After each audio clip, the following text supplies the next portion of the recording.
बहुत समय पहले की बात है। एक छोटे से गांव में राहुल नाम का एक होशियार और जिज्ञासु लड़का रहता था।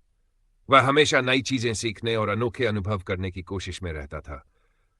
एक दिन वह गांव के पास के जंगल में गया, जहां लोगों का जाना मना था।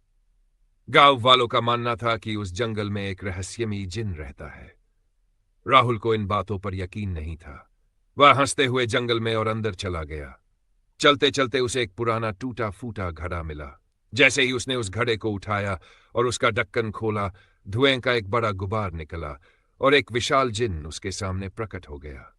जिन ने कहा, मैं हजारों साल से इस घड़े में बंद था। तूने मुझे आजाद किया है, इसलिए मैं तेरी 3 इच्छाएं पूरी करूंगा। सोच ले और ध्यान से मांग। राहुल पहले तो थोड़ा डर गया, फिर सोचने लगा कि यह मौका तो बहुत खास है। उसने पहली इच्छा मांगी, मैं चाहता हूं कि मेरे माता पिता हमेशा खुश और स्वस्थ रहे। जिन मुस्कुराया और बोला, ऐसा ही होगा।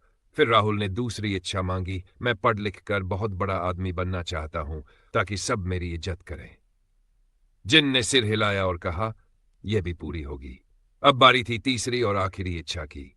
राहुल कुछ देर चुप रहा, फिर बोला, मैं चाहता हूं कि मैं हमेशा सही और गलत में फर्क कर सकूं और कभी किसी लालच में गलत रास्ता न चुनूं। जिन ये सुनकर बहुत खुश हुआ। उसने कहा, तू अब तक का सबसे समझदार लड़का है जिसने ऐसी नेक इच्छाएं मांगी हैं। मैं तुझे एक और बोनस इच्छा देता हूं। जब भी तुझे जरूरत हो, बस मेरा नाम पुकारना और मैं आ जाऊंगा। इतना कहकर जिन गायब हो गया। समय बीतता गया। राहुल की जिंदगी बदल गई।